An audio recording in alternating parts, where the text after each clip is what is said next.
And you good day. Thank you so much for the knowledge that you bring. And for allowing us to reflect back to all of you what you already know. So I have 3 questions. Oh, all right. Another triad. Yes. Does the body have the ability to heal regardless of what trauma that has been through?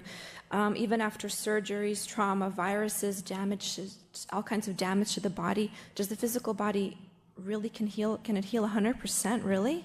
Yes. Now, again, you are talking about the idea of quote-unquote circumstances that are relevant to what theme you are exploring. Certain themes you are exploring may not have chosen for the body to be allowed to heal, but in the generalized answer, yes, the body is capable of healing from anything. Anything. But you have to be in the right vibration to allow it to do so. And again, taking advantage of the collective agreement of the ideas in physical reality that you allow yourselves to generally be affected by automatically, you can aid the body in that sense vibrationally in its ability to heal from just about anything by doing certain physical things that are representative of being in alignment with the collective agreement about what health is, such as detoxification. Because if you live in an environment that you actually believe to be toxic, your body is absorbing those toxins. Those toxins lodge in your cells. So no matter what it is you put in your body that might be beneficial, if the cells are blocked from absorbing the nutrients by being full of toxins, then putting all that will not help you. But if you flush your body of the toxins and make room for the nutrients, then when the body has the building blocks it needs to heal itself, it can heal itself from anything. So that's one approach to it. Obviously, there's an energetic approach, all sorts of different approaches. But fundamentally, yes, your body can be in an absolutely natural state of health absolutely all the time, no matter what it has been through. It can always have the ability. It always has the ability to repair. Because again, remember, what are you actually doing? You're not actually changing that body. You're shifting yourself back into a parallel reality wherein the body is, by definition, healthy.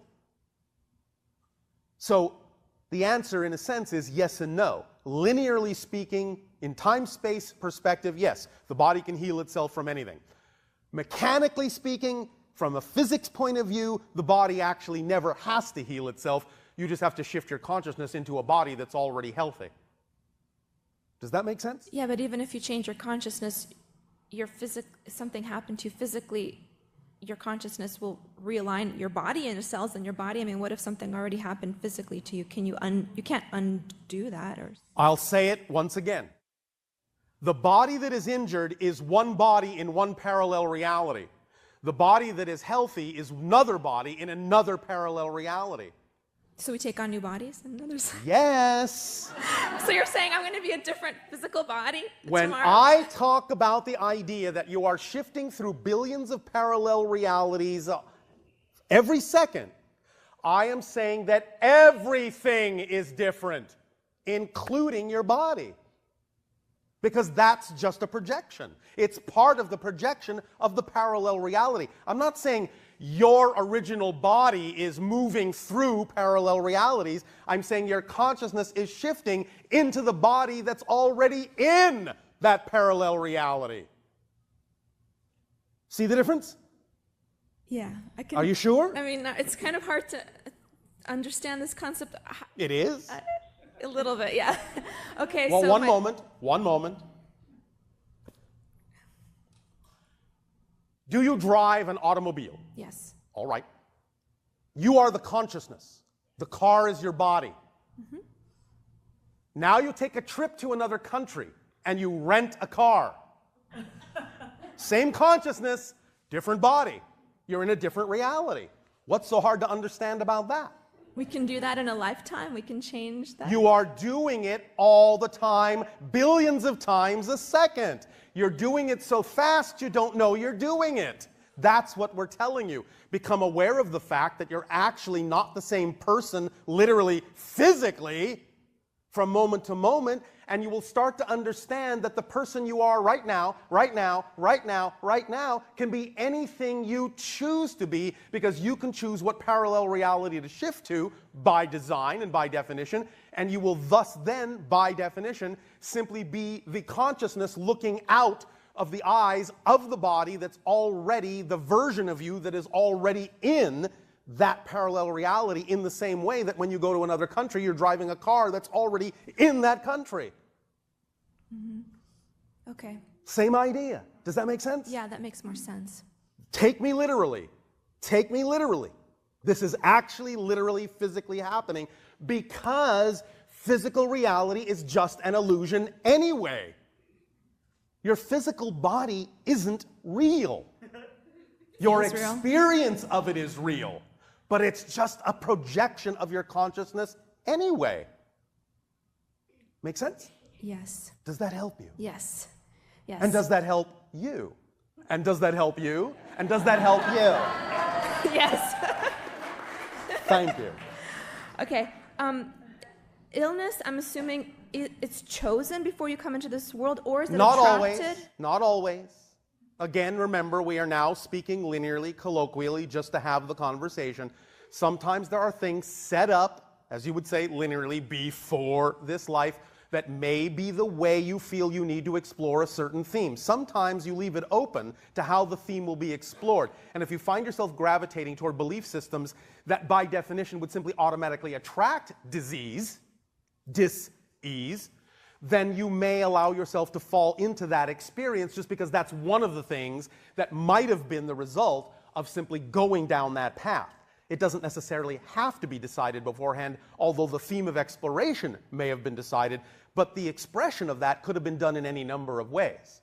So it just depends on what it is you have chosen to explore as to how specific the choice has to be. Sometimes things are planned to the second. Sometimes they're left very general, just as a way of saying, well, it could be this, it could be that. As long as it allows me to explore the theme I wish to explore, it could be a disease, it could be an accident, it could be finding something, it could be any number of different things. It just depends on how you wish to have that experience. Make sense? Yeah, so in that sense, like, it's not necessarily attracted or not necessarily a response to resistance, it's just you wanted to grow, and that was your opportunity to grow. It could be that, but you have to be able to tell the difference by exploring what it is you're getting out of it. That will usually tell you why that happened, and whether it was simply a choice of the moment or the result of a resistance or something that you had probably planned, and so on and so forth. But the bottom line is, in any event, no matter what the causation in terms of the original choice, no matter how you brought it to yourself, the bottom line is really, what did you learn by having that experience? Because that's what will allow you to shift to something else. Once you learn the lesson, there's no reason for any condition to stick around. Make sense? Yeah, so in that sense, it's like, if this was a life theme or it became a life theme, it can totally be changed and resolved once I've learned the lessons that it was supposed to teach me. Yes. And the way to let go of it is to stop your belief system that you have to have this in your life and just move forward. To not resist it, to not devalue it, to not judge that it shouldn't be there, because obviously it is there. So if it's there for some reason. So if you accept that it's there for some reason and learn what it is you need to learn, then it will have done its job and it will go on its way. Nothing sticks around that's already done its job.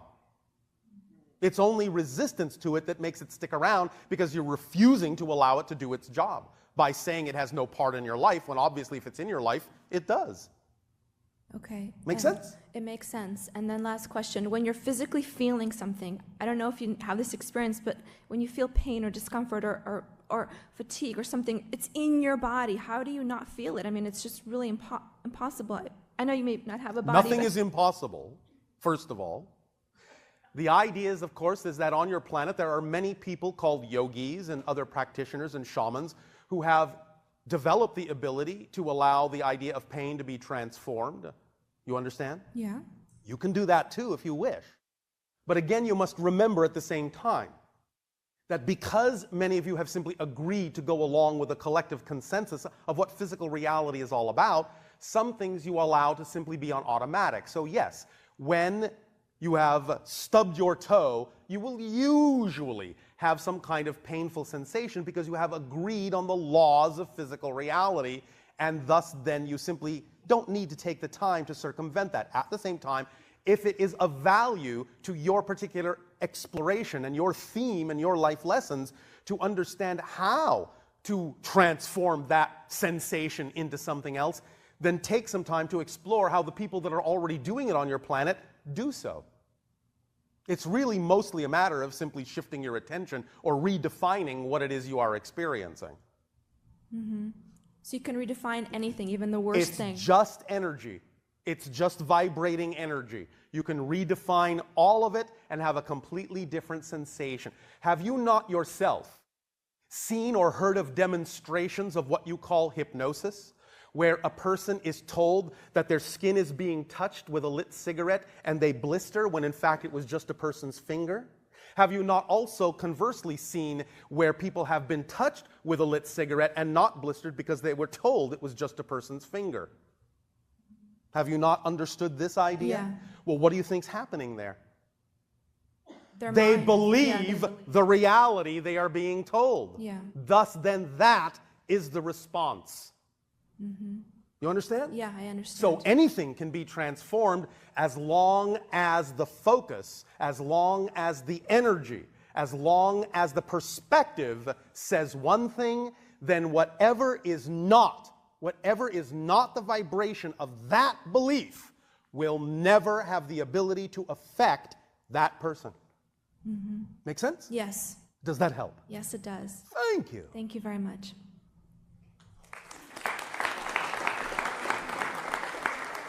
Please remember, this is just simple physics. That's all this is. And more precisely, not only is it just simple physics, it's simple physics. It's not that complicated. Once you understand the nature of the structure of consciousness and existence, it all makes sense.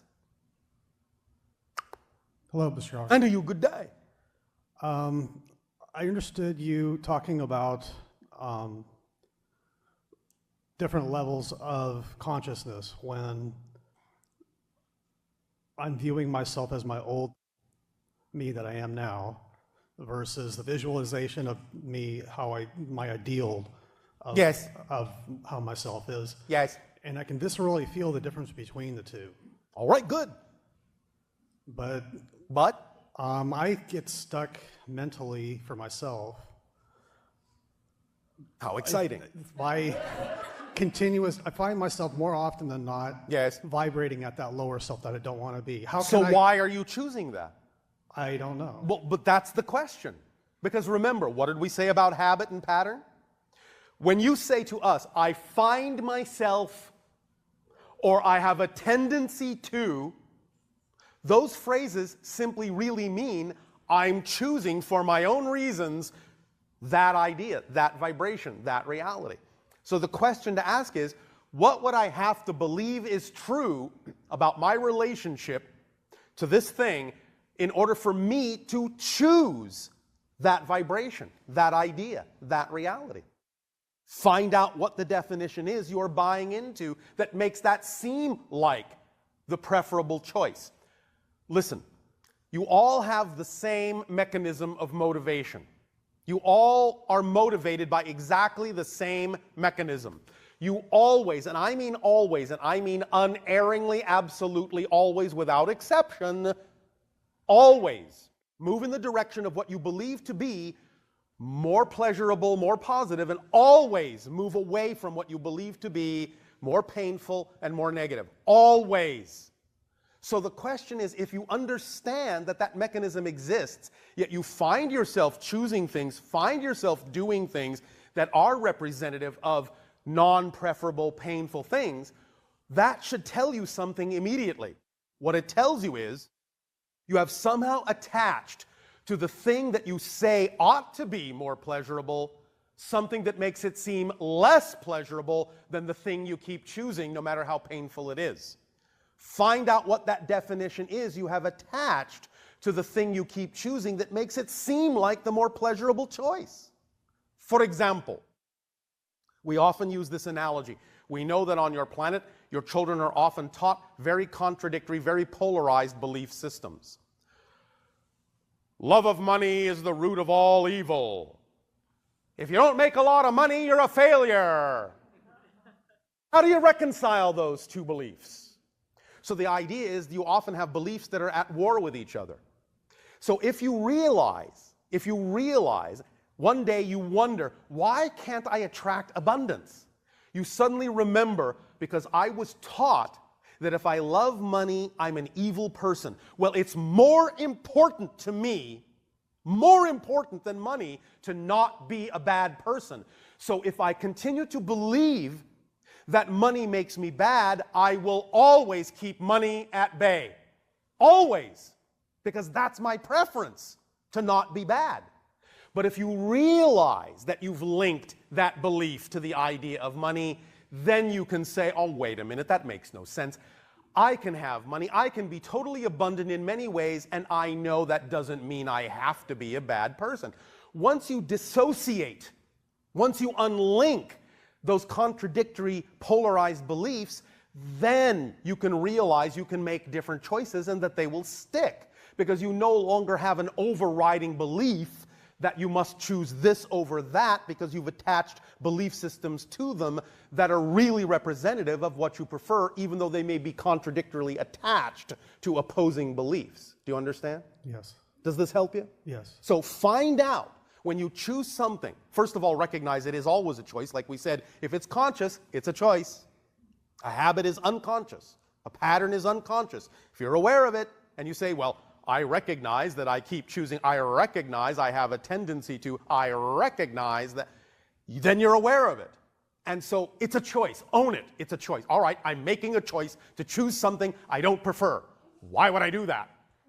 Then you can start finding out, what would I have to believe is true about this thing, about my relationship to this thing, to keep choosing it when I know I don't really prefer it? What would I have to believe is true about it?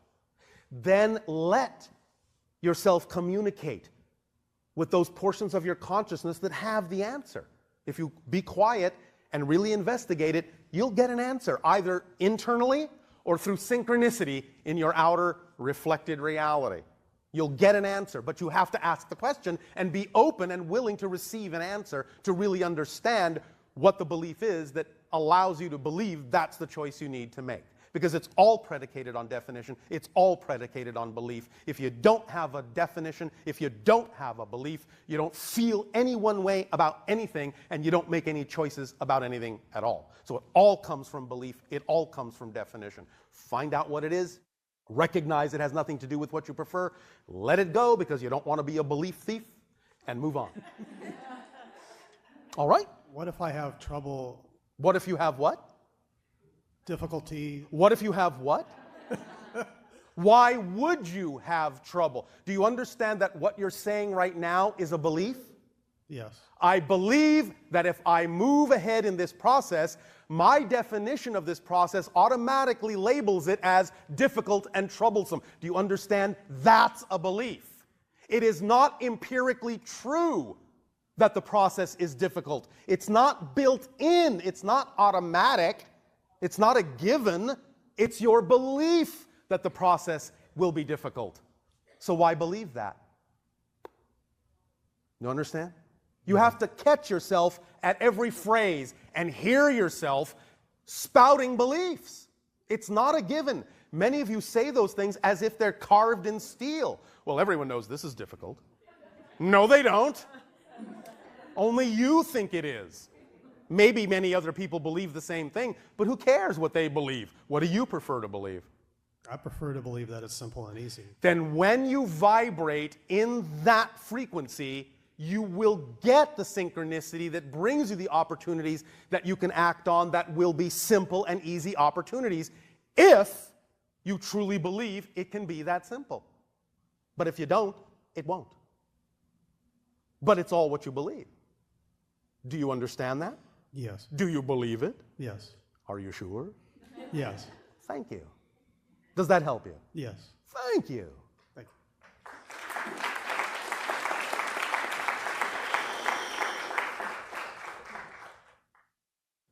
Hi, Bashar. And to you, good day. I hope my question is not repetitive. Would you repeat that? I hope no. I'm a mother, Oh, all right. and I wanted to ask you about the concept of worry. Worry. Yeah, Well, what are you worried about? my kids. Why? Well, I spoke with you before about my son had some mental health problems, I understand, but what are you worried about? that it will happen again. So? I don't want mean to make light of it, but really, so? I feel like I'm creating it. I don't Don't you want it think to the child has a hand in creation as well?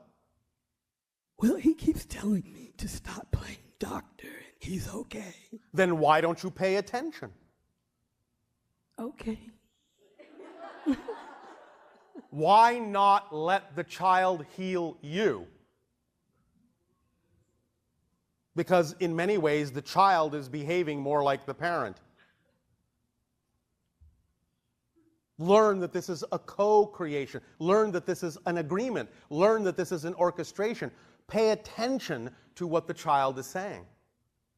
Take it to heart, that there is a reason for what is going on in the relationship on all levels, including physically, mentally, spiritually, emotionally. Learn from it together. It's a journey you've decided to take together. It's not a one-sided thing. The weight of the world is not just on your shoulders. So you can let that go and walk down the path hand in hand with the child by also paying attention to when the child becomes the mentor and when the parent needs to be the child for a while, and pay attention to the guidance from the parent. Does that make sense?